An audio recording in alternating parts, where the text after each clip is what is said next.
Docteur Bérubé, je vous laisse la parole. Je vais aussi activer le partage de ma présentation. Voilà. Je me dis si le partage est fonctionnel. Oui, tout est beau. Excellent. Alors, on va commencer sans trop attendre. Beaucoup d'éléments théoriques qu'on aurait pu amener aujourd'hui dans ce 20 minutes-là. Je vais faire un effort de concision. J'espère ne pas trop sacrifier au contenu. Je n'ai pas de conflit d'intérêt. Voici les objectifs, mais comme on va les voir à l'instant, je les passe un peu vite. Alors, clarifions tout de suite un élément de confusion, trauma versus traumatisme. La plupart des références considèrent que ce sont des termes qui sont confondus dans l'usage courant. Les gens vont les utiliser en alternance sans nécessairement les distinguer. Mais si on veut être tout à fait rigoureux, le trauma représente la lésion, le choc, l'événement, et le traumatisme représente les conséquences qui peuvent être physiques ou encore psychologiques du trauma. Toujours dans les définitions, un trauma simple, on réfère à ça comme étant un événement isolé. On ne veut pas nécessairement dire que c'est banal. Ça peut être aussi intense qu'une agression sexuelle. Ça peut être un accident d'hélicoptère, menace de mort. J'ai mis évidemment une liste qui n'est pas du tout exhaustive ici, mais le fait est que l'événement est ponctuel. Le trauma complexe, lui, fait référence à des événements répétés. Souvent, dans le trauma complexe, dans les traumas complexes, on pourrait dire des traumas complexes. Des fois, les gens utilisent en alternance le pluriel et le singulier, mais on sous-entend en disant un trauma complexe qu'il y a en réalité plusieurs événements de nature traumatisante. Donc, les gens dans le trauma complexe, souvent, au moment où ils vivent le trauma, vont avoir de la difficulté à évaluer à quel moment ça va s'arrêter. On parle de choses comme la maltraitance, des abus sexuels répétés, de la violence conjugale.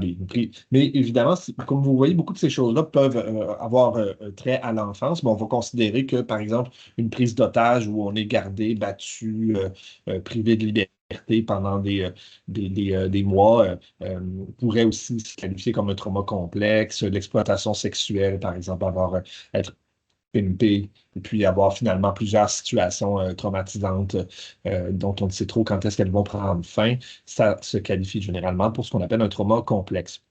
Il y a des éléments qui sont identifiés qui peuvent augmenter la sévérité d'un trauma complexe, particulièrement lorsque les traumas sont perpétrés par des figures d'attachement. C'est encore plus vrai lorsqu'ils surviennent dans l'enfance.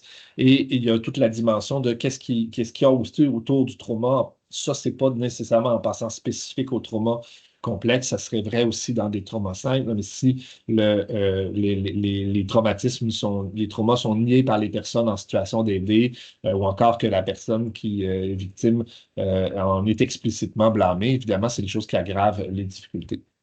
Alors, si on regarde les critères diagnostiques, le trouble de stress post-traumatique, si on revient à ce qu'on se disait tantôt, en fait, donc, ce n'est pas un trauma, c'est un traumatisme.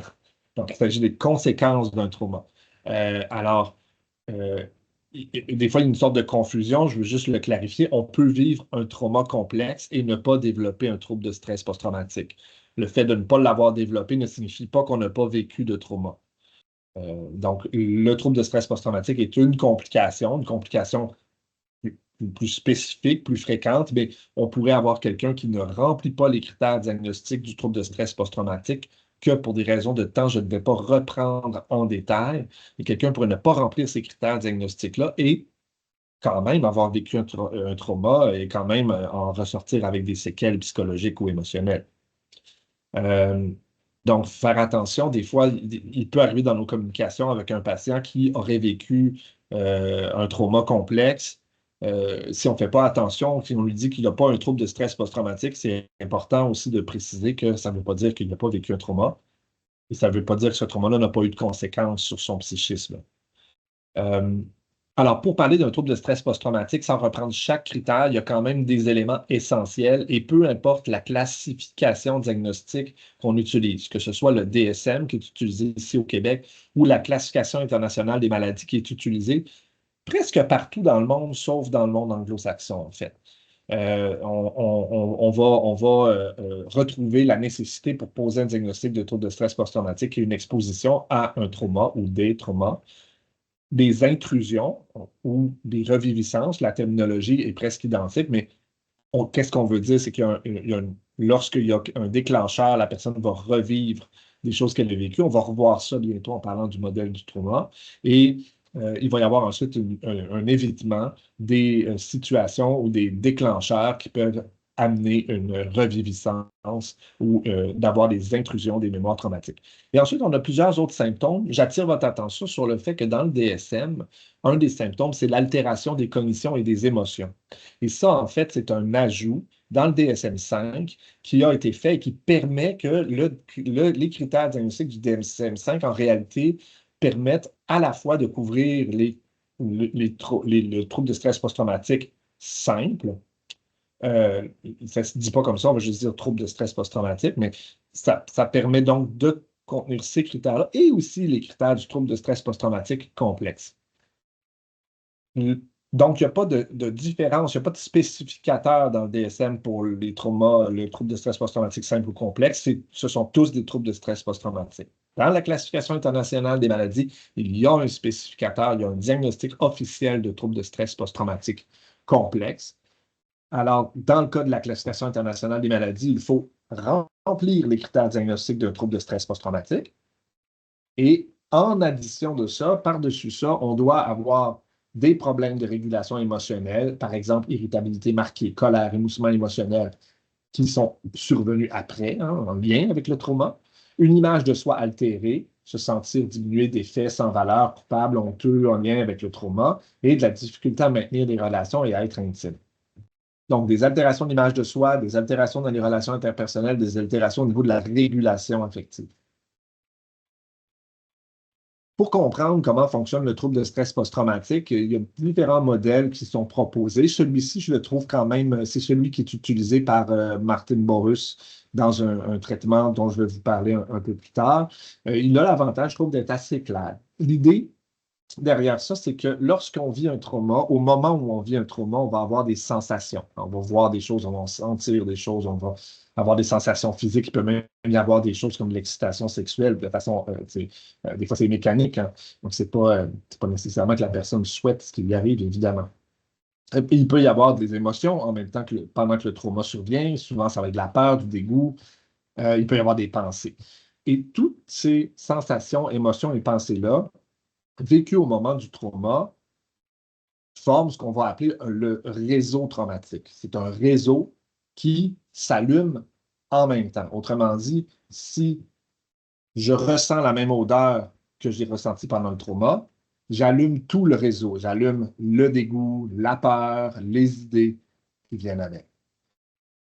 Donc, s'il y a un déclencheur actuel, mais ça vient rechercher ces souvenirs-là, et c'est là qu'on va vivre ce qu'on appelle une intrusion. C'est-à-dire que la personne, au moment où elle vit ça, son cerveau ne discrimine pas que ce n'est pas ce qui est en train de se passer dans le moment présent et va se comporter, va allumer, si on veut, va activer tout le réseau traumatique comme si ça se reproduisait au moment où la personne vit et est déclenchée, même si le trauma, évidemment, appartient au passé. Donc, les déclencheurs dans le moment présent activent le trauma et cette reviviscence-là crée une réaction de panique dans le cerveau qui vient amplifier l'aspect aversif de la mémoire. Il s'ensuit à la longue une dynamique dans laquelle la personne va chercher à éviter les lieux, les personnes, les objets, les odeurs, les actes sexuels, les pensées. Donc, va tenter d'éviter ce qui pourrait être associé au réseau traumatique pour ne pas l'activer. Et s'il est activé, la personne va ensuite avoir un ensemble de comportements de fuite. Vous remarquerez dans ce cas-ci que les substances peuvent être utilisées à la fois pour éviter et pour fuir. Et cette dynamique-là, tout comme beaucoup de dynamiques de troubles anxieux d'une certaine façon, même si là, il y a quand même des particularités aux troubles de stress post-traumatique par rapport aux autres troubles qui étaient auparavant mis tous ensemble dans la section des troubles anxieux dans le DSM. Maintenant, ils ont été séparés, je pense que c'est bien. Mais il y a quand même cette dynamique-là où l'évitement et la fuite viennent reconsolider l'aspect aversif de la mémoire. Qu'en est-il du trauma complexe, du trouble de stress post-traumatique complexe, pardon, parce qu'on va avoir un trauma complexe, vous l'avez bien compris, sans qu'il y ait un trouble de stress post-traumatique complexe ensuite. Mais dans le trouble de stress post-traumatique complexe, on a la même chose. Il y a des traumas répétitifs, donc on pourrait même imaginer plusieurs petites pastilles comme ça, certaines qui se ressemblent, certaines qui sont différentes. La personne va avoir vécu plusieurs traumas répétitifs et dans le trouble de stress post-traumatique complexe, il y a presque toujours une situation que les personnes vont eux-mêmes souvent rapporter comme étant encore plus traumatisante, qui est l'invalidation traumatique. C'est-à-dire que la personne vit un ou des traumas et lorsque il ou elle tente de peut-être se confier ou essayer d'avoir de la protection ou de sonner l'alarme ou essayer que ça cesse, la personne va se faire dire qu'elle a tort, c'est pas vrai, elle ment, c'est de sa faute. Et donc, ça, c'est une deuxième forme de traumatisme qu'on appelle l'invalidation traumatique. Et la répétition de ça a un impact, surtout si ce sont des choses qui se produisent dans l'enfance ou de façon très prolongée. On va avoir un impact sur carrément le concept de soi. Donc, à la longue, les gens vont développer une idée d'eux-mêmes comme étant mauvais, coupables, euh, toxiques. Pourquoi on aurait ça? C'est parce que ce sens de soi-là va avoir un aspect de prédictibilité, de sens de contrôle. Il va permettre à la personne, lorsqu'elle est jeune, de faire sens de son expérience. L'enfant qui se fait, par exemple, battre ou abuser sexuellement par, que sais-je, son oncle, ben, peut pas simplement s'en aller de sa famille. Donc, il y a une situation dans laquelle elle doit essayer de créer un sens là-dedans et presque systématiquement, il va y avoir ce genre de cognition-là ou ce genre d'image de soi qui vont se développer. Alors, dans le trouble de stress post-traumatique complexe, lorsque la personne, évidemment, ne veut pas ressentir les mémoires traumatiques comme étant actuelles, ben, elle va avoir recours à de l'évitement, comme dans le trauma simple. Ce qui fait qu'une personne qui a un trouble de stress post-traumatique complexe et qui n'est pas déclenché ressemble à ça. Alors, on a ses cognitions, son image de soi, et évidemment, il va y avoir parfois des déclencheurs. Et là, le réseau traumatique est réactivé et des comportements de fuite pour tenter de composer avec ça. Vous remarquez là-dedans automutilation, usage de substances, collab, binge, idées suicidaires, dissociation. Je ne sais pas si vous commencez à reconnaître notre clientèle avec un trouble de personnalité limite ici.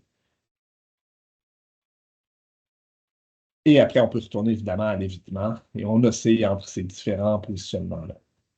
Alors là, avant d'aller plus loin, je vais tout de suite essayer de défaire quelque chose. Je viens de vous dire que c'est intéressant, les gens qui ont un trouble de stress post-traumatique complexe peuvent avoir des manifestations qui ressemblent étrangement au trouble de personnalité limite. Et pour toutes sortes de raisons, je n'ai peut-être pas à vous convaincre qu'il y a du stigma autour du diagnostic de trouble de personnalité limite, mais il y a une sorte de tendance au long cours on dirait que les gens essaient de toujours trouver que le trouble de personnalité limite, ça n'existe pas. En fait, c'est un trouble bipolaire. En fait, c'est de la dépression. En fait, c'est un trouble de stress post-traumatique complexe. Alors là, je nous mets en garde tout de suite, puis on va le revoir un peu plus loin. Clairement, le trouble de personnalité limite n'est pas la même chose que le trouble de stress post-traumatique complexe. Vous allez voir, on va essayer de regarder les interfaces entre ces choses-là. Mais c'est clair qu'il y a une interface entre les traumas et le trouble de personnalité limite. L'abus dans l'enfance survient quand même assez fréquemment en général, cependant. Donc, de toute évidence, ce ne sont pas tous les abus qui mènent à un trouble de personnalité. Vu les prévalences du trouble de personnalité versus la prévalence d'avoir vécu des abus. Mais clairement, il y a certains troubles mentaux qui sont plus associés aux abus. Le trouble de personnalité limite, d'une manière à peu près comparable en intensité, en amplitude au trouble de stress post-traumatique, est effectivement associé à des abus dans l'enfance. Évidemment, il y a des troubles de stress post-traumatique qui surviennent face à des abus survenant plus tard. Là, on parle ici des abus dans l'enfance. Il y a une comorbidité entre les deux qui est évidente. 15 à 29 des personnes avec un trouble de stress post-traumatique, là j'ai écrit ESPT, c'est état de stress post-traumatique, mais bon, je voulais dire trouble de stress post-traumatique, ont aussi un trouble de personnalité limite. Il y a des prévalences variables là, qui vont jusqu'à la moitié des personnes avec un trouble de personnalité limite qui auraient aussi un trouble de stress post-traumatique. Dans ma pratique clinique à moi, je ne dirais pas que c'est autant que la moitié. Moi, je serais plus autour du tiers si j'avais à évaluer au pif. Dans les populations cliniques, la comorbidité peut être encore plus élevée. Peut-être parce que dans les populations cliniques, il y a un facteur de sévérité. Si on regarde le lien maintenant entre le trouble de stress post-traumatique et le trouble de personnalité limite. Tout d'abord, dans le trouble de stress post-traumatique, ben, il y a une partie des gens qui ont un trouble de personnalité limite qui ont un trouble de stress post-traumatique et vice-versa. Mais j'attire votre attention sur le fait qu'il y a effectivement une section ici de gens qui ont un trouble de personnalité limite qui n'ont pas un trouble de stress post-traumatique. Ils n'ont pas de reviviscence, ils n'ont pas d'intrusion de trauma. Ils peuvent avoir vécu des traumas, okay, évidemment, mais là, je ne l'ai pas mis là-dessus, mais il y a une proportion même des gens qui ont un trouble de personnalité limite qui n'ont pas un trouble de stress post-traumatique puis qui n'ont pas vécu de trauma. Okay? Ils ont souvent vécu des choses difficiles au niveau relationnel et tout ça, mais ils n'ont pas vécu de trauma au sens formel. La comorbidité mène quand même à... Déjà, cette comorbidité est associée à des problèmes. Ils sont plus souvent hospitalisés, moins de rémission, moins bonne qualité de vie, ils coûtent plus cher, plus d'automutilation et de tentatives de suicide. Le trouble de stress post-traumatique complexe, je le placerai là, si vous voulez, au plan logique. C'est-à-dire que pour beaucoup de gens qui remplissent les critères du trouble de stress post-traumatique complexe, ben, on va avoir effectivement les symptômes du trouble de stress post-traumatique, mais aussi la dysrégulation affective, une image de soi négative, des troubles relationnels. Et le trauma, il faut quand même qu'il soit complexe pour le trouble de stress post-traumatique complexe. Vous remarquerez qu'il y a une partie des gens qui ont un trouble de stress post-traumatique complexe qui, par contre, ne remplissent pas suffisamment de critères pour parler d'un trouble de personnalité limite. Hein, parce qu'ils n'ont pas assez de critères diagnostiques du trouble de personnalité limite. On ne peut pas poser le diagnostic de trouble de personnalité limite.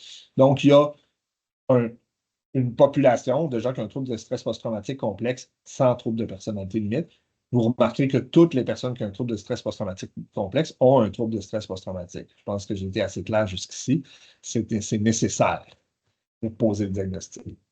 Alors, qu'en est-il de l'impact sur la prise en charge et le traitement? Quand les patients ont la comorbidité, ils répondent moins au traitement pour le trouble de stress post-traumatique. Ils répondent aussi moins au traitement spécialisé pour le trouble de personnalité limite. Ils abandonnent davantage. Ils ont de moins bons résultats. Dans certaines études, il y a même des augmentations des symptômes de trouble de stress post-traumatique. Et il y a quand même quelques études qui montrent que les symptômes du trouble de stress post-traumatique là, ont tendance à s'améliorer en réalité seulement lorsqu'ils sont directement ciblés. Alors, en pratique clinique courante, il est important d'être attentif aux signes d'appel d'un trouble de stress post-traumatique. Et je vous ai présenté le modèle parce que je pense que ça nous aide à réfléchir à c'est quoi nos signes d'appel. Quelqu'un qui a un trouble de stress post-traumatique va rarement se présenter auprès du soignant en disant « j'ai un trouble de stress post-traumatique » ou « j'ai un problème avec tel ou tel événement traumatisant ». Pourquoi? Parce que ça va provoquer des intrusions ou des reviviscences, ou encore parce qu'ils craignent d'être invalidés par le soignant, ou encore d'avoir des émotions secondaires au trauma, par exemple la honte ou la culpabilité. Alors, il y a une notion, si on veut attraper les gens qui ont un trouble de stress post-traumatique et voir s'ils en ont un ou pas, il faut le questionner. Sinon, les gens ne l'amènent pas souvent de l'avant. Il y a aussi quelque chose qui appartient aux soignants là-dedans. Beaucoup de soignants se retiennent de questionner directement les traumas et, a fortiori, le trouble de stress post-traumatique, de peur qu'ils vont déclencher quelque chose chez le patient. Des fois, il y a même une croyance de retraumatisation. Ça, je pense qu'il faut faire attention parce que au niveau cognitif, je pense qu'il faudrait le reformuler, à moins que vous retraumatisiez réellement le patient. En quel cas, s'il vous plaît, arrêtez là, je veux dire, de frapper ou abuser de vos patients. Mais je pense que ce n'est pas à ça que les gens font référence. Ce qu'ils veulent dire, c'est qu'on peur que le patient revive une mémoire traumatique. Et ça, ce n'est pas de la retraumatisation. Le patient n'est pas retraumatisé. Il revit une mémoire traumatique. Alors, les gens ont peur de déclencher ça puis de ne pas savoir comment faire, avoir ouvert la boîte de Pandore. Il y a quand même des façons de composer avec ça. Je vais essayer de vous donner quelques pistes. Mais à la base, c'est sûr qu'il y a des façons de questionner les choses. Idéalement, on veut une question qui est claire, qui n'est pas jugeante. Je vous donne quelques exemples de questions ici. Vous les avez là-dedans. Je ne les lis pas nécessairement toutes. Je vais peut-être juste lire la première. Disons, plusieurs personnes avec des difficultés comme celles dont vous me parlez ont aussi vécu des situations très stressantes, comme des abus physiques, sexuels ou d'autres événements particulièrement traumatisants. Est-ce que c'est votre cas? Donc, ce genre de questions assez normalisantes, c'est quand même difficile là, de voir comment quelqu'un pourrait nous en vouloir là, dans une situation où on est là en principe pour évaluer la santé mentale de la personne devant nous. On ne demande pas ça à quelqu'un dans la rue au hasard, mais dans le contexte, généralement, ça passe très bien. J'attire votre attention sur la troisième question. Ça, c'est une question que vous pouvez poser si vous avez exploré un trauma. Merci de nous avoir fait confiance pour aborder cette ou ces situations difficiles. Maintenant, avez-vous vécu d'autres abus ou traumas? Parce que ça arrive que la personne, ça ne lui tente pas de parler du pire, celui qui est le plus difficile. Fait qu'ils vont, comme ils en ont plusieurs à choisir, ils vont prendre un qui sont plus capables de coper avec avant d'aller vers le plus difficile. Donc, des fois, ça peut être utile de demander, y a-t-il d'autres choses? Alors, qu'est-ce qui est à faire en termes de positionnement? Donc, d'avoir une attitude ouverte et dénuée de jugement est absolument nécessaire. Avoir un peu d'assurance, ça va aider. Ce que je veux dire par là, c'est que là, évidemment, pas de l'arrogance, pas de la suffisance, mais de l'assurance, c'est-à-dire que, à quelque part, des fois, on a un positionnement vis-à-vis des traumas dans lequel, bien que ce n'est pas ce qu'on veuille, on peut finir par faire un peu collusion avec la honte et le tabou. Un peu comme si, écoutez, je ne sais pas, peut-être que, comme si finalement de parler de ça, c'était vraiment honteux. Comme si le fait de parler des traumatismes, on ne devrait pas le faire. Et ça, quelque part, ça rentre un petit peu en collusion avec la situation. Donc là, l'idée, c'est qu'il faut bien faire la part des choses. Là. Je ne parle pas ici d'être indélicat. Mais dans les faits, la plupart des gens qui ont vécu des traumas apprécient d'avoir la possibilité d'en glisser un mot, de pouvoir en parler dans un contexte sécuritaire avec quelqu'un qui semble solide et qui va être capable d'en discuter avec eux. Euh, Donc, quand je dis le rôle d'expert, ça peut être utile de démontrer que, écoute, c'est correct, on peut en parler, c'est sécuritaire, ça ne va pas se reproduire, c'est quelque chose de possible. Évidemment, il y a quand même des choses à éviter, là. Donc, questionner sur le sujet très rapidement en début d'évaluation, c'est probablement pas une très bonne idée. On veut créer un rapport, on veut créer un sens d'une certaine sécurité dans le lien. Il y a certains éléments aussi reliés aux troubles de stress post-traumatique qui sont fortement susceptibles de provoquer de la honte ou de la culpabilité.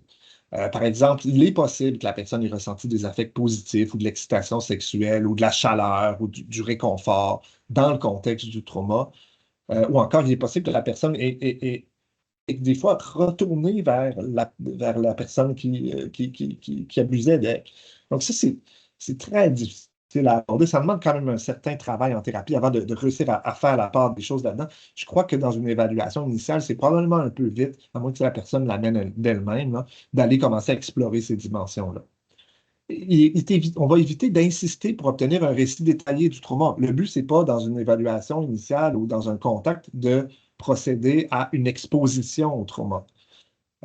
Ça pourra se faire dans un contexte de thérapie avec toute une préparation adéquate, mais pas dans l'évaluation. Alors, une chose aussi simple que de quoi parlons-nous? Ah, j'ai été abusé par mon père de l'âge tu sais, mettons, 9 à 15 ans. C'est suffisant comme information. Pas besoin de savoir où la pièce, la couleur des murs.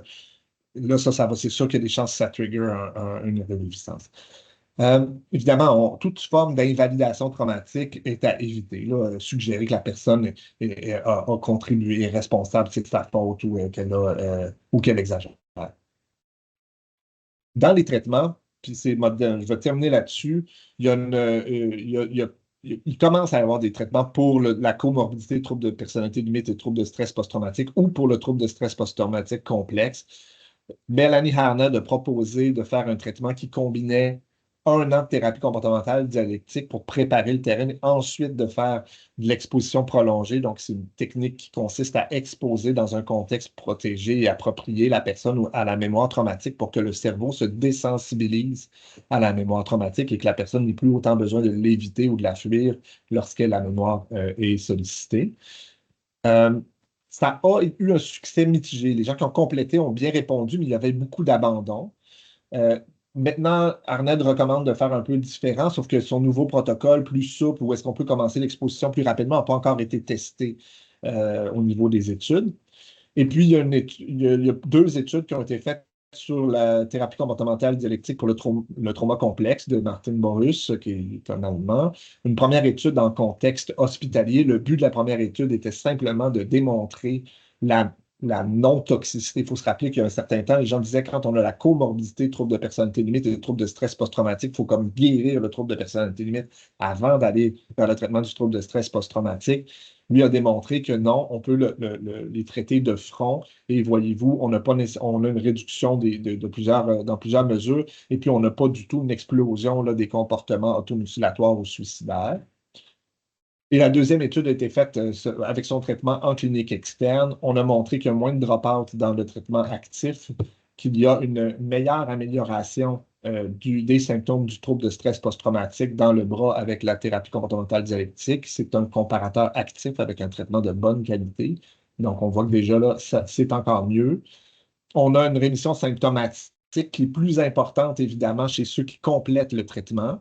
Si on y va sur Intent to Treat, là, ceux qui sont rentrés dans l'étude, même ceux qui n'ont pas complété, ben, le traitement était supérieur, le traitement expérimental au traitement de comparaison. Et j'attire votre attention sur le fait que ceux qui ont terminé le traitement, dans 80% des cas, reportaient une rémission symptomatique du trouble de stress post-traumatique tel que les critères diagnostiques ne sont plus rencontrés. Il y a une amélioration dans le traitement combinant là, les approches de DBT et d'exposition prolongée, une amélioration des symptômes du trouble de personnalité limite. Et une dernière slide ici, simplement pour montrer que dans les deux cas, que ce soit le traitement de trouble de stress post-traumatique, thérapie comportementale dialectique pour le trauma complexe et dans la thérapie par des processus cognitifs qui était le comparateur, dans un cas comme dans l'autre, on n'a aucun, chaque point, c'est un patient différent dans l'étude ici, et on n'a aucun patient qui, à la fin du traitement, avait un score plus élevé au CAPS, qui avait un score plus élevé au CAPS qu'au début. Autrement dit, si on avait des gens dans la zone ici, ça, c'est des gens que le traitement a empiré. Et ce qu'on voit, c'est qu'il y a des patients que le traitement n'a pas tant que ça amélioré les choses, un peu plus dans le groupe ici qu'ici, mais ce n'est pas des tonnes. Beaucoup de patients que le traitement a amélioré la situation assez significativement et aucun patient que ça a détérioré de façon significative. Donc, je nous encourage à développer et à amener ces patients-là en traitement. C'est soutenu par les données de la science et je m'arrête ici, désolé d'avoir très légèrement développé. Merci beaucoup, Dr. Bérubé, pour la présentation. Très intéressant. On va se donner quand même quelques minutes de questions et d'échanges. Je ne sais pas s'il y a des gens qui voudraient commenter la présentation qu'on vient d'avoir.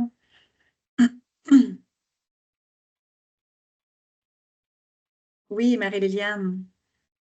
Je l'ai accroché, je suis désolée. Ah, Mais c'était très intéressant, vraiment. quand même une condition qui est de plus en plus à l'avant-plan. Là. On en entend parler de plus en plus dans les dernières années, mais en même temps, pas encore beaucoup. Donc, j'ai trouvé ça super intéressant. Merci. On dirait que j'ai couvert le sujet intégralement. Je ne penserais pas. Non, c'est vraiment pas en 20 minutes. J'aurais beaucoup, beaucoup de questions, mais c'est ça, d'approfondissement qu'on ne pourra pas traiter aujourd'hui. Donc, encore quelques secondes pour permettre à quelqu'un d'intervenir si vous souhaitez commenter. Sinon, on va passer à la présentation. Claudia Savard. Bonjour Claudia, tu es là finalement. Bonjour. Je suis vraiment désolée. Ma caméra refuse de fonctionner aujourd'hui. Mais je suis très, très contente d'être là. Merci, Félix-Antoine. C'était extraordinaire comme présentation, vraiment très convaincant. Je me demandais, j'ai certains collègues qui parlent de trauma cumulatif.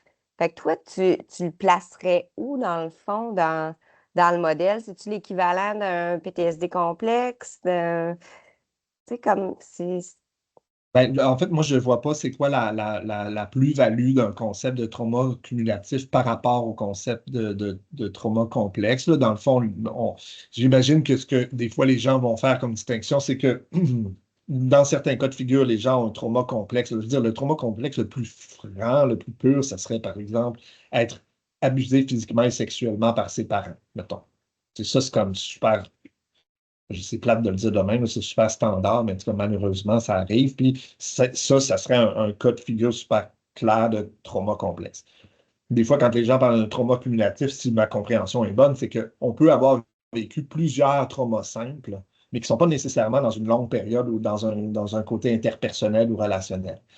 Ma compréhension de ça, c'est que si on parle de, par exemple, quelqu'un qui a vécu un accident d'auto à 9 ans, qui a vécu un vol à main armée à 11 ans, puis une agression sexuelle à 15 ans. Dans ma compréhension, il est quand même plus rare que ça ça mène vers des altérations durables de l'image de soi, des relations interpersonnelles, puis de la régulation affective. Puis ça, on va plus être vraisemblablement dans un trouble de stress, si ça se complique vers un trouble de stress post-traumatique, vers un trouble de stress post-traumatique où est-ce qu'on a finalement plusieurs traumas. Et souvent, quand il y a plusieurs traumas, ce qui arrive, c'est que le trauma principal, ou qu'on va appeler le trauma index, a tendance à être stimulé par les autres traumas. Donc, si par exemple, on vit une situation d'agressivité physique, puis que ça soulève, ça provoque de la peur, ben là, ça va. C'est un peu comme la chanson Trois petits chats, là. On va d'un terme à l'autre. Ça, c'est une patiente qui me donné cette comparaison, je la trouve très bonne. On va d'un trauma à l'autre, puis finalement, la personne va activer son trauma principal. Ça, c'est vrai dans le trauma complexe, on le voit souvent. À moins vraiment qu'on ait comme qu'on ait au moins 2 domaines traumatiques qui communiquent très peu. Ça peut arriver aussi techniquement, là. Dans ce temps-là, dans le traitement, on va essayer de trouver le pire en premier.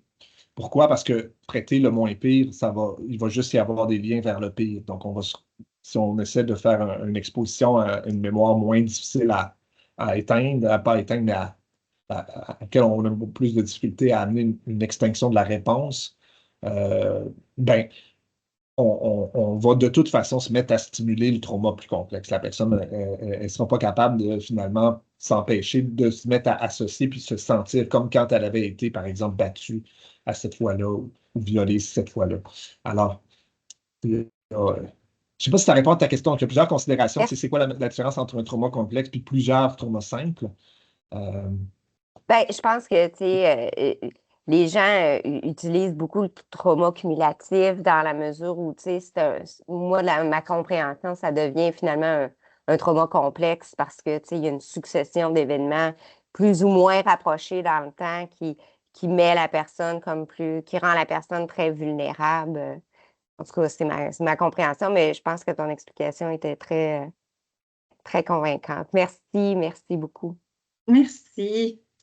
Donc, malheureusement, c'est tout le temps qu'on avait pour la portion de la capsule pédagogique. On va passer à la présentation